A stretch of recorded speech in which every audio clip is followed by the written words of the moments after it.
साथियों, मैं स्वामी चेतनानंद शास्त्री बोल रहा हूँ। मैं इस समय जंतर मंतर पर पहुँच चुका हूँ और सारे साथियों से अपील है कि वो जंतर मंतर पहुँचे। और सरकार बदलने से बहुत ज़रूरी है व्यवस्था बदलना। नरेंद्र मोदी सरकार चंद दिनों की मेहमान है और जिस तरह से इन्होंने बर्बरतापूर्ण लाठीचार्ज कराया है, मैं पुलिस वालों को आगाह करना चाहता हूँ, इस भ्रम में न रहें कि नरेंद्र मोदी और अमित शाह अब टिकने वाले हैं। व्यवस्था बदलेगी। अब व्यवस्था बदलेगी तो आपकी हालात क्या होगी, आप कल्पना कर लेना।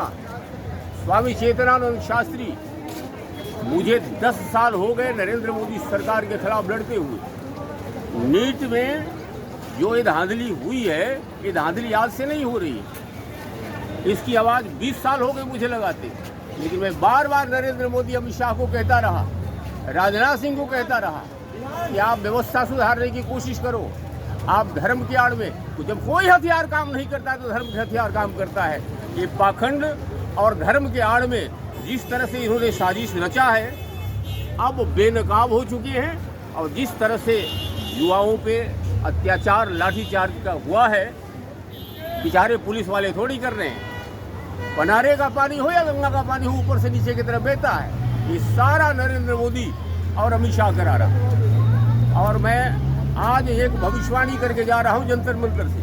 आने वाले चंद दिनों की मेहमान है नरेंद्र मोदी सरकार। आप कह रहे कि 29 में सरकार बदल जाएगी? अरे अभी दिनों के मेहमान है, महीनों के नहीं। महीनों के, इतने साल से इतने प्रोटेस्ट चल रहे हैं, आज तक एक सिंगल आप रिजाइन नहीं मांग रहे। हमने सरकार बदलने को कब बोला? एक बात ध्यान रखना, कृष्ण ने बहुत समझाया अर्जुन को, लेकिन घटना पल में घटी है।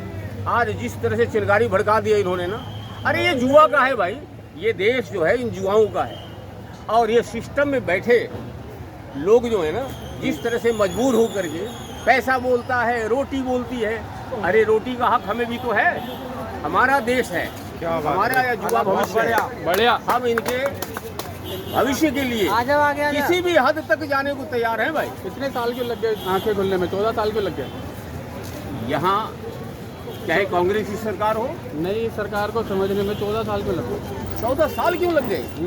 ये पता है आपको, इस सरकार नरेंद्र मोदी साजिश के तहत सरकार बनाया है। ये सारा गेम जो है ना, ये दो धन पशुओं का नहीं है। धन पशुओं के इशारे पर ये सत्ता पर दलाल काबिज हैं।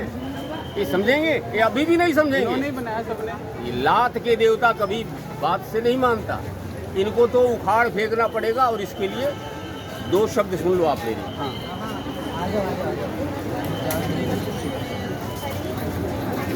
बड़ी साफ शब्दों में मैं कहता हूँ, खिदमत मुल्क में जो भी मर जाएंगे, नाम दुनिया में वो अपना कर जाएंगे। लो सभी को गले से लगा भाइयों, वरना ये लाल गैरों के घर जाएंगे। ये हिंदू मुस्लिम और धर्म के नाम पर तुम सरकार चलाओगे? यहाँ बुनियादी ज़रूरतें जो हैं उसकी पूर्ति बहुत ज़रूरी है।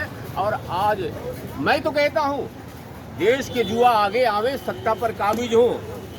सरकार चलाना तो कुर्सी सिखा देगी भाई। ये तो सारे स्टूडेंट है ना, नीट के एग्जाम देते हैं, सबको पता है स्टूडेंट है, पढ़े लिखे है ना, तो इतना टाइम क्यों लग गया? पता नहीं था कि सरकार सिर्फ उसकी चल रही है ये।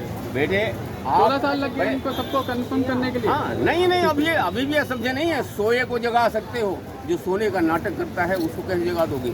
इनकी मजबूरी है तुम्हारे खिलाफ एक्शन लेना। इनकी मजबूरी है कुर्सी से चिपके रहना। आज नरेंद्र मोदी अमित शाह कुर्सी छोड़ दें, ये जेल में होंगे, सारे जेल में होंगे। आप खुद देखना। और विपक्ष के लिए देखिए एक नसीहत, चाहे अखिलेश यादव हो, राहुल गांधी हो, मैं अभी भी कह रहा हूँ, ये देश के जुआ के पीछे खड़े हो जाओ। अब वो वक्त नहीं है कि तुम आगे आगे चलोगे, जुआ तुम्हारे पीछे पीछे चलेगा। ये तुम्हारे वजह से ही आज नरेंद्र मोदी सरकार जो है इस हद को पार कर गई है। तो आज भी वक्त है, देश का जुआ जग चुका है। आप देश के जुआ के पीछे खड़े हो, कोई वजह नहीं है कि नरेंद्र मोदी दफा न हो जाए। और सरकार बदलने से बहुत ज़रूरी है, व्यवस्था बदलो। इस सड़ी गली व्यवस्था जो है, इससे बदबू आ रही है। मेरा ये मानना है, परिस्थितियां चाहे तुम्हारी कितनी ही प्रतिकूल हो, यदि खिलाफ में खड़े हो जाओ तो परिस्थितियां हार जाती हैं। आज देखो लड़ाई निहत्थों से और इन बदमाशों से है, सत्ताधारियों से है, लेकिन जीत नौजवान साथियों की होगी। नीट के जो इन्होंने जघन्य अपराध किया है पेपर लीक का, इसकी सज़ा इनको बहुत जल्द मिलने वाली है।